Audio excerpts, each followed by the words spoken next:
ஏன்னா அவ்வளவு கோடி கோடியா கொள்ளை அடிக்கிறாங்க. இந்த பிரைவேட் கல்வியை வந்து வித்துட்டாங்க, வியாபாரம் ஆக்கிட்டாங்க.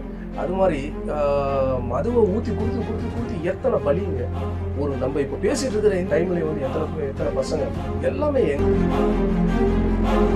ஆப்போனன்ட் பார்ட்டி கிட்ட காசு வாங்கிட்டு ஒருத்தனை எப்படி வேணாலும் இது பண்றாங்க, சித்திரவதை பண்றாங்க. இந்த ஒரு சிச்சுவேஷன் வந்து மாறணும்.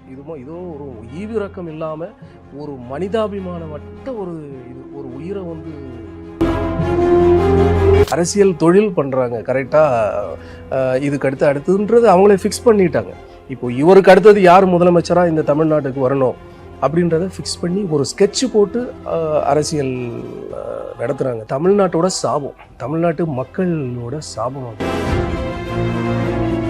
டிஎம்கே எதிர்த்த ஒரு மிகப்பெரிய ஒரு அரசியல்வாதி. அதாவது டிஎம்கே இந்த அளவுக்கு யாரும் கிழிக்கவே மாட்டாங்க. ஒவ்வொரு தலைவர்களை அப்படி கிழிச்சவர். ரொம்ப சந்தோஷப்பட்டேன் அண்ணன் சீமான் அவர்கள். இன்னைக்கு பார்த்தீங்கன்னா அவரும் போயிட்டு நீங்கள் மூக்காமுத்துவோட மறைவுல நீங்கள் பார்த்தீங்கன்னா எல்லாருமே சிரிச்ச முகத்தோட தான் இருந்தாங்க. எல்லாமே ஒரு ஃபங்க்ஷன் செலிப்ரேட் பண்ணுறது மாதிரி ஒரு அட்மாஸ்பியரில் தான்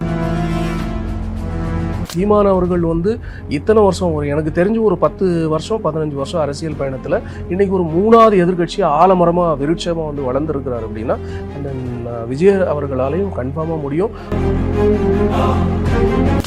டிஎம்கே வந்து இப்போ அடுத்த தேர்தல் நெருங்கிட்டு இருக்கு. எந்த ஒரு சூழலை வேணாலும் எடுப்பாங்க.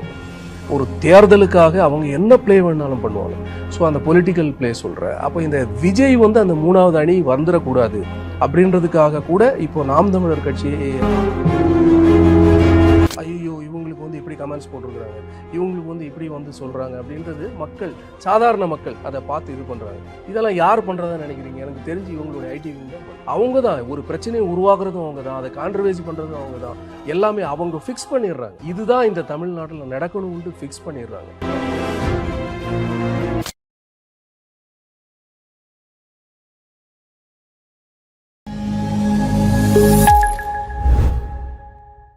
நேயர்களுக்கு வணக்கம். இன்னைக்கு நம்ம கூட ஒரு சூப்பரான கெஸ்ட் தாங்க இருக்காரு. இவரை பத்தி சொல்லணும் அப்படின்னா கபலீகரம் படத்தின் மூலமா தமிழ் சினிமாவுக்கு ஹீரோவா அறிமுகமானாரு. அதன் பிறகு இப்போ தமிழ் மற்றும் மலையாளத்துல வந்து பல படங்களை நடிச்சிட்டு இருக்காருங்க. இன்னும் ஸ்பெஷலா சொல்லணும் அப்படின்னா மறைந்த டிராபிக் ராமசாமி அவரோட இணைந்து மகாத்மா காந்தி மக்கள் கட்சி அப்படின்ற ஒரு கட்சி ஆரம்பிச்சு அவரோட மறைவுக்கு பிறகு இப்போ அந்த கட்சியை ரொம்ப சிறப்பா நடத்திட்டு இருக்காரு. அது மூலயமா மக்களுக்கு பல நல்ல விஷயங்களையும் செஞ்சுட்டு இருக்கக்கூடிய அண்ணன் தக்ஷன் காரு. வணக்கம்ண்ணா, எப்படி இருக்கீங்க?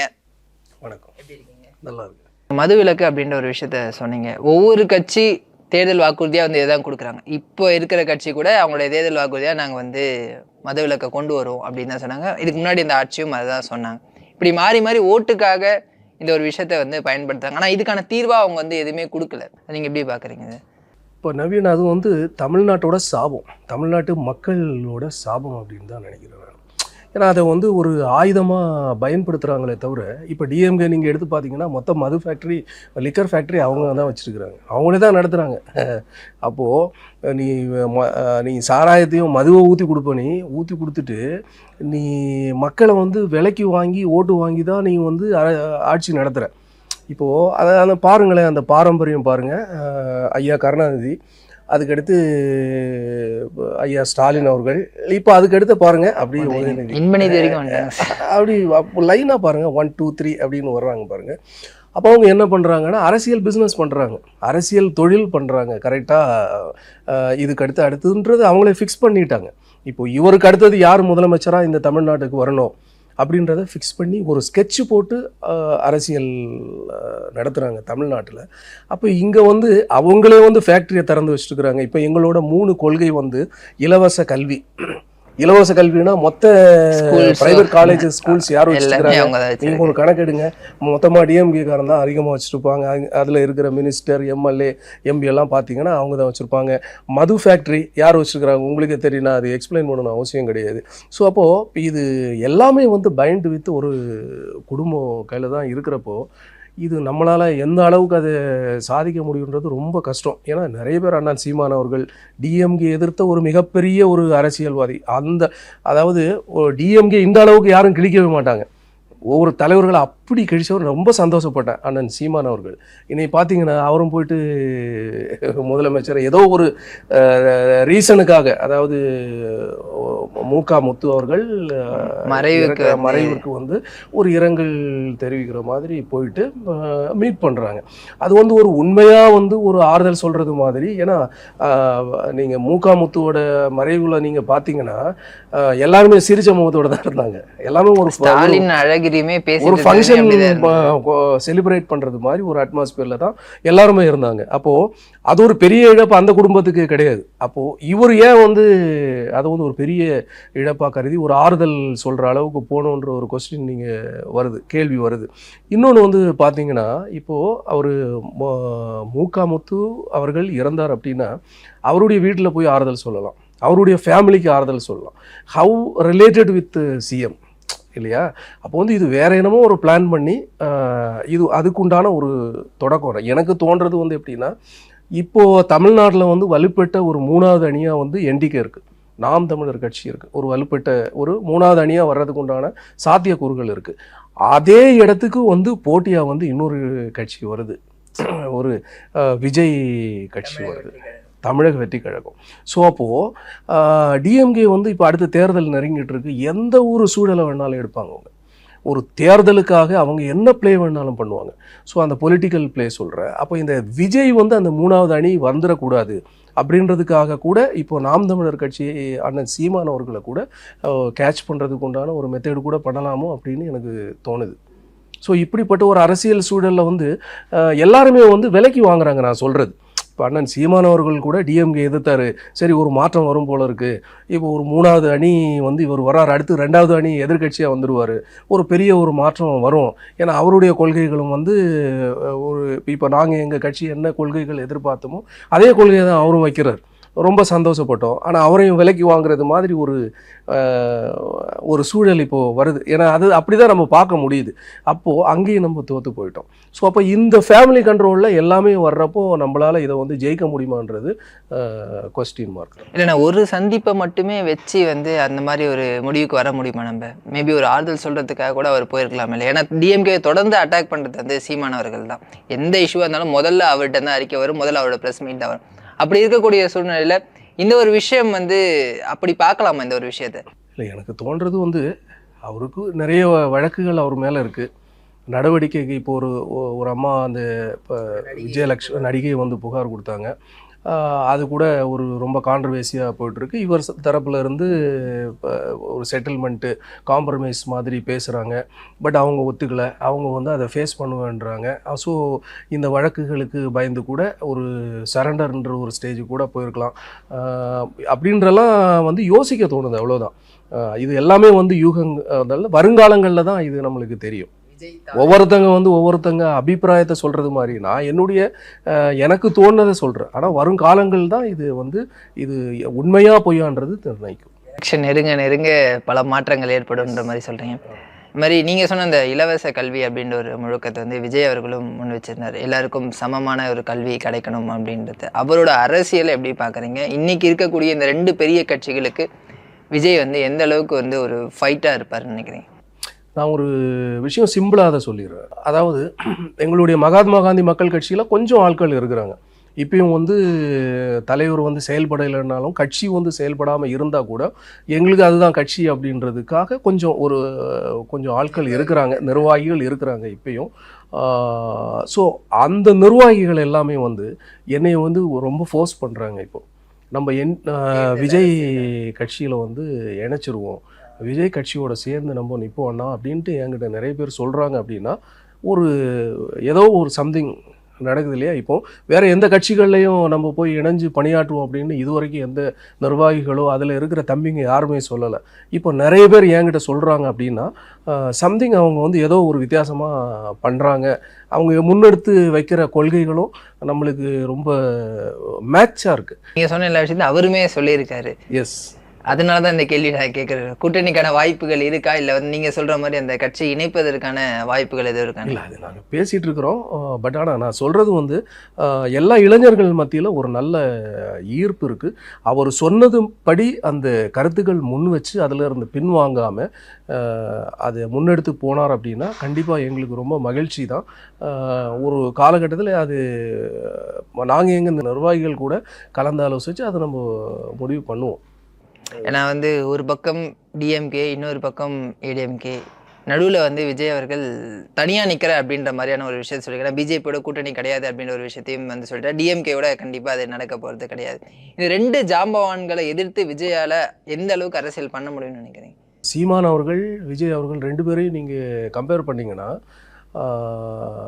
அண்ணன் சீமான் அவர்கள் வந்து எனக்கு தெரிஞ்ச வரைக்கும் எந்த பேக்ரவுண்ட் இல்லாமல் அரசியலுக்கு வந்தவர் தான்.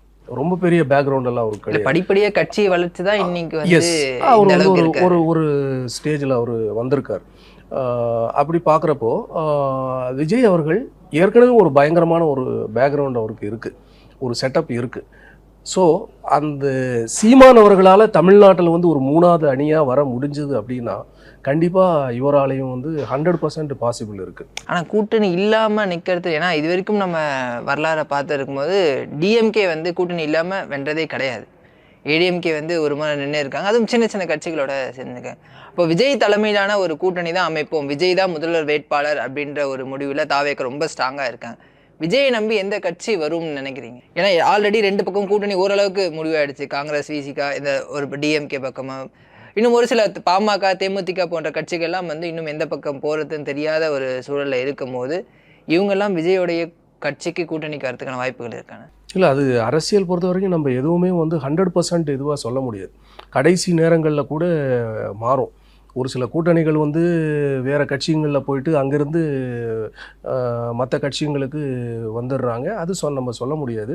அண்ணன் விஜய் அவர்கள் பொறுத்தவரையிலும் இப்போ அவருடைய நிலைப்பாடை அப்படியே கண்டினியூவாக பயணம் செஞ்சார்னா கண்டிப்பாக ஒரு நல்ல ஃப்யூச்சர் இருக்குது. அந்த கட்சிக்கு வந்து அந்த கொள்கைகள் வந்து ஸ்ட்ராங்காக இருக்குது. அந்த கொள்கைகள் வந்து ரொம்ப அட்ராக்டிவாக இருக்குது. அது சாதாரண அடித்தட்டு மக்களை வந்து கேட்ச் பண்ணுறது மாதிரி இருக்குது. அவங்களுக்கு நல்லது செய்கிறது மாதிரி இருக்கிற அந்த கொள்கைகள் கண்டிப்பாக முன்னெடுத்து அவர் போனார்னா கன்ஃபார்மாக அவர் வந்து ஒரு முதலமைச்சர் வேட்பாளராக இருக்கக்கூடிய தகுதிகள் அவருக்கு வந்துடும்.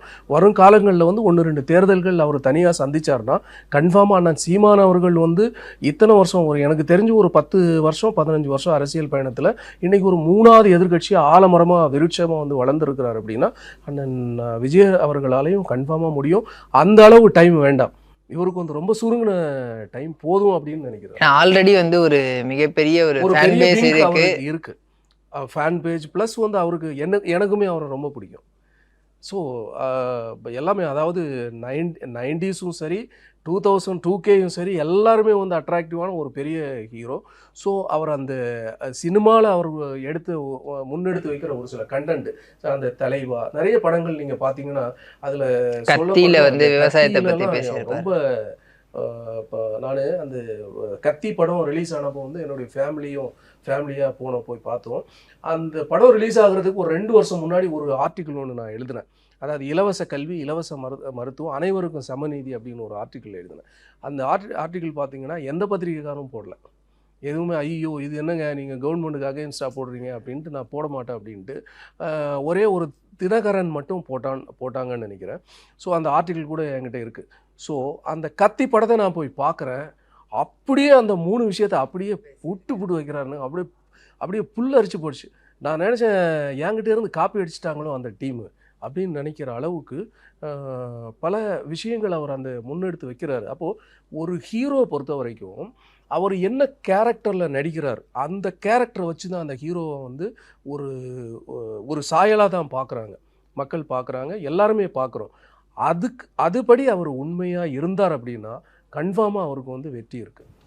வெறும் இந்த திரைத்துறை புகழ் மட்டுமே ஒரு முதலமைச்சருக்கான தகுதியாக ஆயிட முடியுமா? இல்லை, அதை ஒரு ஃபீல், அதான் நான் சொல்கிறேனே. இப்போ அவருடைய அந்த நடிப்பில் அவர் வெளிப்படுத்தின ஒரு சில விஷயங்கள் வந்து எல்லாரையும் வந்து மெய்சில் இருக்க வச்சுது. அப்போது இன்றைக்கி அவர் முன் வச்ச கொள்கைகளை பார்த்தீங்களா, அப்படியே வந்து நார்மலாக மற்றவங்களுக்கு அது அவர் என்ன விஷயங்களை வந்து சினிமா துறையின் மூலமாக சொன்னாரோ அந்த கொள்கைகள் வந்திருக்கு பார்த்தீங்களா. அப்போ வந்து அவர் அந்த அனுபவங்கள் இருக்குது. அவர் அதாவது சினிமாவும் வந்து ஒரு மிகப்பெரிய அரசியல் துறை தான், அதை பிரிக்க முடியாது. சினிமாவே அரசியலே பிரிக்க முடியாது, சாதாரணமாக சொல்லக்கூடாது நவீன். அதாவது சினிமாவும் வந்து ஒரு மிகப்பெரிய அரசியல் தான். அங்கேயும் நிறைய எக்ஸ்பீரியன்ஸ் வந்து நம்மளுக்கு கிடைக்கும். ஒரு சாதாரண ஜனங்கள்லேருந்து ஒரு பெரிய ஆட்கள் வரைக்கும் பழகுற சந்தர்ப்பங்கள், வாய்ப்புகள், சூழல்கள், அவங்களுடைய பிரச்சனைகள், ஒரு அடித்தட்டு மக்களுடைய பிரச்சனைகள், ஒரு மலைவாழ் மக்கள் என்னென்ன கஷ்டப்பட்டுட்டு இருக்கிறாங்க, இப்படிப்பட்ட நிறைய விஷயங்கள் வந்து நம்ம வந்து பார்க்க முடியும் சினிமா சினிமா வந்து ஒரு மோஸ்ட் பவர்ஃபுல் வெப்பன் அப்படின்னு சொல்லலாம். அப்போது நான் வந்து அப்போ அனுபவம் இல்லாமல் இருப்பார் அப்படின்றதுக்கு நான் நிச்சயமாக மறுக்கிறேன். அவர் கண்டிப்பாக அனுபவம் ஏன் இல்லாமல் இருக்கும். இந்த சினிமா பேஸ்டான அரசியல் அப்படின்றப்போ இந்த சினிமா துறையில் சாதாரண மக்களையும் சந்திச்சிருப்பார், எல்லா ஆட்களையும் சந்தித்து வந்தவருக்கு கண்டிப்பாக பேசிக்காக ஒரு அனுபவம் நிச்சயமாக இருக்குன்றது தான் நான் நம்புகிறேன். இன்னும் அவர் வந்து அரசியல் இப்போ தானே ஆரம்பிச்சிருக்கிறார்.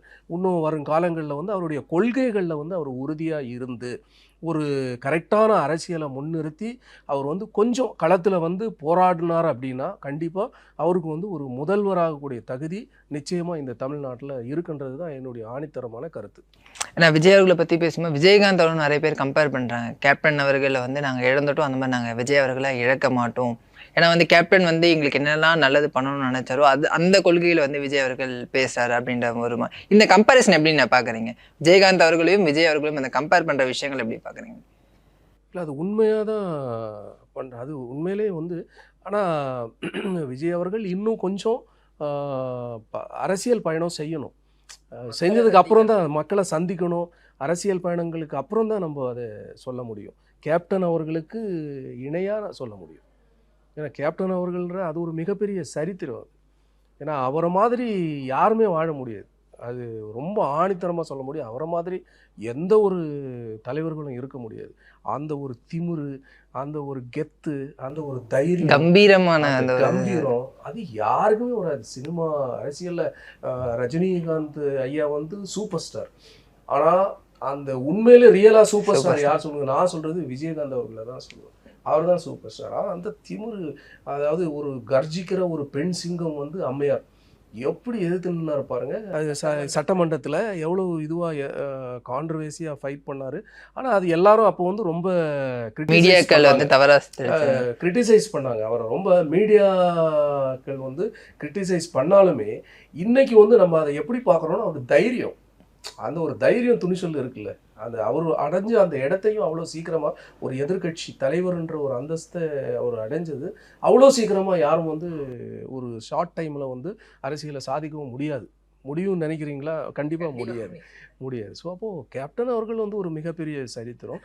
அவர் அளவுக்கு அப்படின்னு அண்ணன் விஜய் அவர்களை சொல்லணும் அப்படின்னா இன்னும் ஒரு நிறைய அரசியல் பயணம் பண்ணதுக்கு அப்புறம் நம்ம சொல்லலாம். மீடியா ட்ரோல் அப்படின்ற ஒரு விஷயம் வந்து கேப்டன் அவர்களுடைய அரசியல் அதுதான் ஒரு மிகப்பெரிய டிராபேக்காக அமைஞ்சிச்சு. ஏன்னா அவர் பண்ணுற எல்லா விஷயத்துக்குமே வந்து ட்ரோல் பண்ணாங்க. எல்லா மீடியாவுமே அதை திரும்ப போட்டு காமிச்சாங்க. இப்போ அதே ஒரு ஸ்ட்ராட்டஜி வந்து இப்போது விஜய் அவர்களுக்கும் பண்ணிகிட்டு இருக்காங்க. விஜய் அவர்கள் வந்து 10 நல்ல விஷயம் பேசினா அதை எந்த மீடியாவும் பெருசாக கவர் பண்ணுறதுக்கு, ஆனால் ஏதாவது சின்ன விஷயங்கள் வந்து நெகட்டிவாக நடந்தாலோ தவறாக நடந்தாலோ அதை மட்டுமே போட்டு அதை ஒரு பெரிய விஷயமா மீடியாக்கள் வந்து காட்டிகிட்டு இருக்காங்க. இதுவும் வந்து திமுகவினுடைய ஒரு விஜய அமுக்கிறதுக்கான ஒரு ஸ்ட்ராட்டஜியான பதில் நீங்களே சொல்லிட்டீங்களே.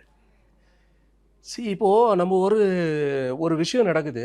அந்த விஷயம் நடக்கிறப்போ வந்து அதுக்கு வந்து இப்போ ஆப்போசிட்டாகவும் கமெண்ட்ஸ் போடுறாங்க, ஃபேவராகவும் கமெண்ட்ஸ் போடுறாங்க. அதை வச்சு ஒரு டீம், அதாவது மக்கள் வந்து அதை ஐயோ இவங்களுக்கு வந்து இப்படி கமெண்ட்ஸ் போட்டிருக்கிறாங்க, இவங்களுக்கு வந்து இப்படி வந்து சொல்கிறாங்க அப்படின்றது சாதாரண மக்கள் அதை பார்த்து இது பண்ணுறாங்க. இதெல்லாம் யார் பண்ணுறதான்னு நினைக்கிறீங்க? எனக்கு தெரிஞ்சு இவங்களுடைய ஐடிவிங் தான் பண்ணும். அவங்க தான் ஒரு பிரச்சனையை உருவாக்குறதும் அவங்க தான், அதை கான்ட்ரவர்சி பண்ணுறதும் அவங்க தான். எல்லாமே அவங்க ஃபிக்ஸ் பண்ணிடுறாங்க. இதுதான் இந்த தமிழ்நாட்டில் நடக்கணும்ன்ட்டு ஃபிக்ஸ் பண்ணிடுறாங்க. கேப்டன் அவர்களை நான் மீடியா வந்து குறை சொல்ல மாட்டேன். ஏன்னா ஊடகத்தால் தான் எல்லாருமே வந்து மிகப்பெரிய பிரபலங்களாக மாறி இருக்கிறாங்க. ஸோ அந்த ஐ ரெஸ்பெக்ட் ஆல் மீடியாஸ்.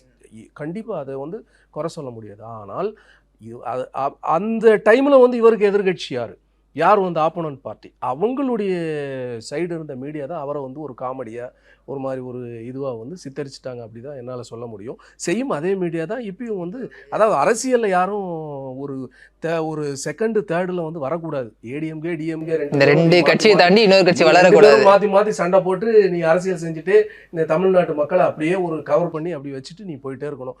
நீ உன் சந்ததி நீ இறந்ததுக்கப்புறம் உன்னுடைய பையன் அப்படி ஸ்டெப் பை ஸ்டெப்பாக நீ போயிட்டே இருக்கணும். இதுதான் இன்னைக்கு இருக்கிற அரசியல். அதுக்கு எதிர்கட்சியாக வந்து ஒரு ஏடிஎம்கே இப்போ அந்த கட்சி வந்து யார் தலைவர் என்ன ஏதுன்றது தெரியாமல் அதே ஒரு கொஸ்டின் மார்க்கில் போயிட்டுருக்கு. ஸோ அப்போது அதுக்கு மேலே வந்து இதுக்கு அடுத்து ஒரு வலுவான ஒரு அணியாக யாரும் வரக்கூடாது, வந்துடக்கூடாதுன்றதில் அவங்க இன்னும் டபுள் ஸ்ட்ராங்காக இருப்பாங்க. அப்போ என்ன வேணாலும் பண்ணுவாங்க, யாரை எப்படி வேணாலும் ட்ரோல் பண்ணுவாங்க அப்படின்றது தான் சொல்ல முடியும். இந்த 4.5 வருட கால திமுக ஆட்சியை பார்த்துருப்பீங்க. நிறைய ஊழலோட குற்றச்சாட்டுலாம் வச்சிருக்காங்க. அதே மாதிரி பெண்களுக்கு பாதுகாப்பு இல்லாத ஒரு சூழல் இருக்குதா, சட்டம் ஒழுங்கு பிரச்சனை, இந்த மாதிரி பல குற்றச்சாட்டுகள் வந்து இந்த ஆளும் திமுக அரசு மீது வைக்கப்படுது. இதை நீங்க ஒரு கட்சி தலைவரா எப்படி பாக்குறீங்க? சட்டம் ஒழுங்கு வந்து எப்பயுமே ஒரு ஒரு நாட்டில் வந்து சட்ட ஒழுங்கு சரியாக இல்லை அப்படின்னா அரசு சரியாக செயல்படலை அப்படின்னு அர்த்தம். சிம்பிளாக ஒரு லைன்லேயே முடிச்சிடலாம். இந்த தமிழ்நாடு அரசு வந்து இன்னும் வந்து சட்ட ஒழுங்கில் கவனம் செலுத்தணும். போலீஸ்காரங்களை வந்து அவங்களுக்கும் வந்து நிறைய வந்து கவுன்சிலிங் கொடுக்கணும். நிறைய இப்போ கூட ஒரு சமீபத்தில் அஜித் குமாரோடைய மரணம், லாக்அப் டெத்து, கவுன்சிலிங் கொடுக்கணும். போலீஸ்காரங்க ரொம்ப உணர்ச்சி வசப்படுறாங்க. அந்த பர்சனல் வெஞ்சன்ஸ் எடுத்துடுறாங்க.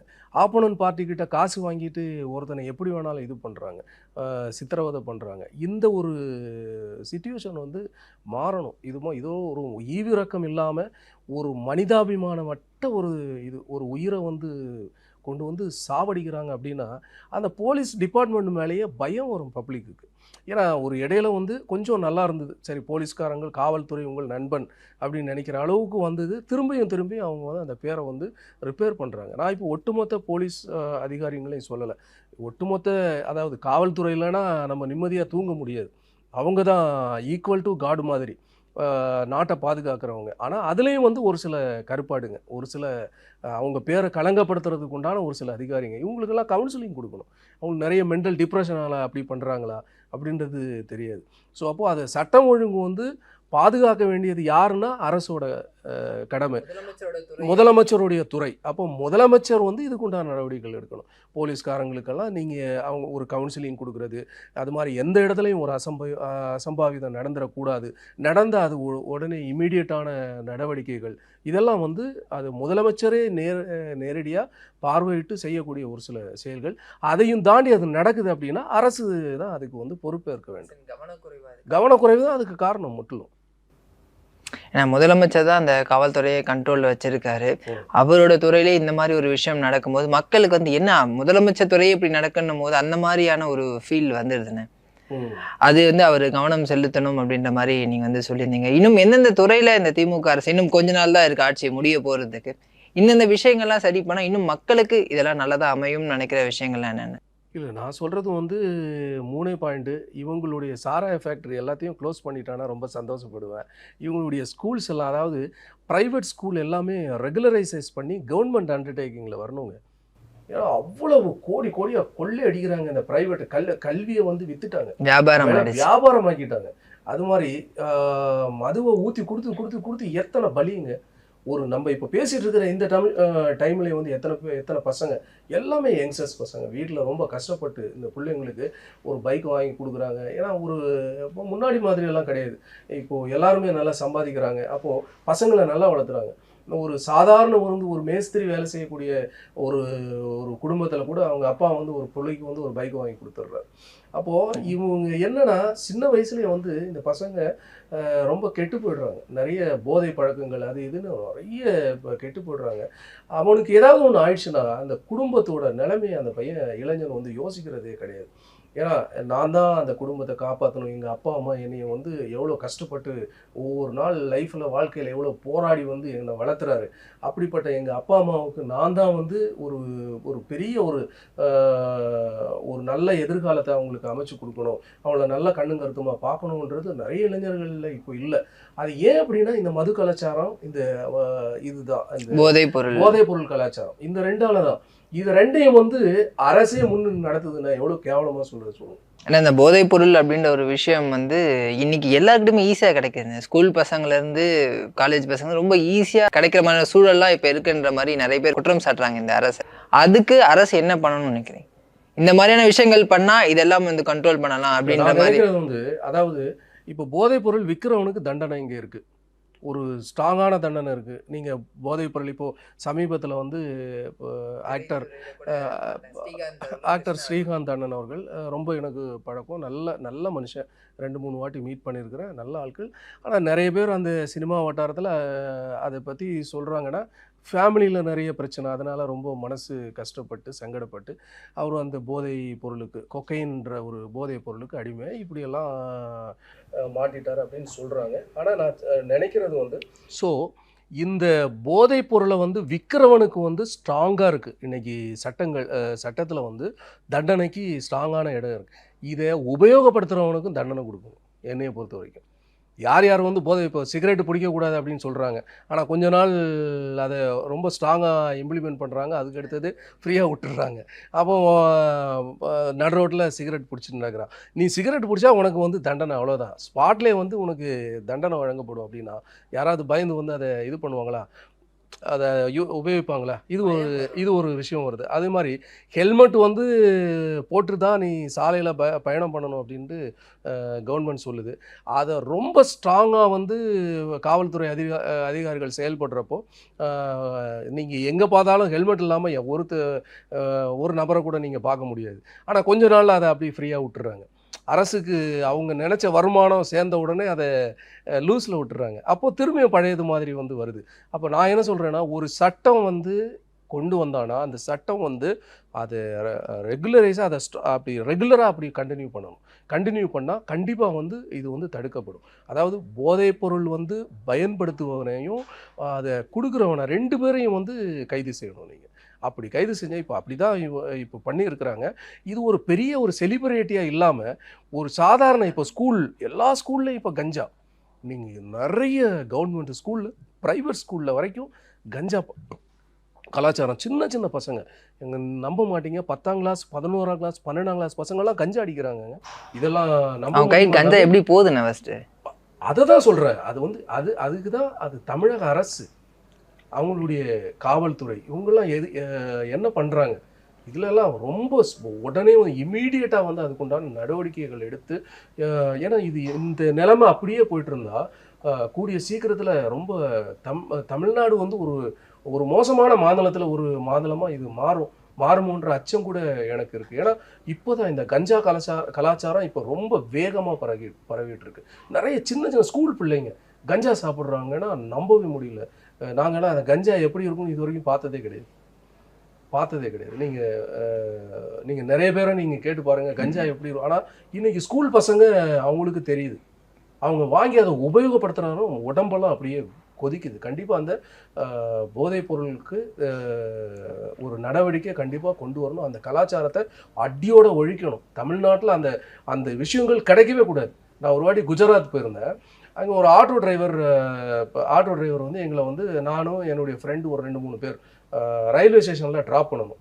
ஸோ அப்போது போகிற வழியில் ஆண்டவே வந்து என் கூட இருந்த ஃப்ரெண்டு வந்து ஆட்டோ டிரைவரோட லைட்டாக சார் இங்கே லிக்கர் எங்கே கிடைக்கும் அப்படின்னு கேட்டால் அந்த ஆட்டோ டிரைவர் சொல்கிறாரு பாருங்க, இங்கே அதெல்லாம் கிடைக்காதுங்க, இது வந்து மகாத்மா காந்திஜியோட இடம் பிறந்த ஊர், இங்கெல்லாம் அதெல்லாம் வந்து ரெஸ்ட்ரிக்ட் பண்ணியிருக்கிறாங்க, அதெல்லாம் நீங்கள் கேட்குறதே தப்பு, அதெல்லாம் கேட்கக்கூடாது அப்படின்றாங்க. எப்படி இருக்குதுங்க அது கேட்குறதுக்கு எவ்வளோ இனிமையாக இருக்குது பாருங்கள். இங்கே தமிழ்நாட்டில் பாருங்கள் எவ்வளோ சீரழிஞ்சிட்ருக்கு.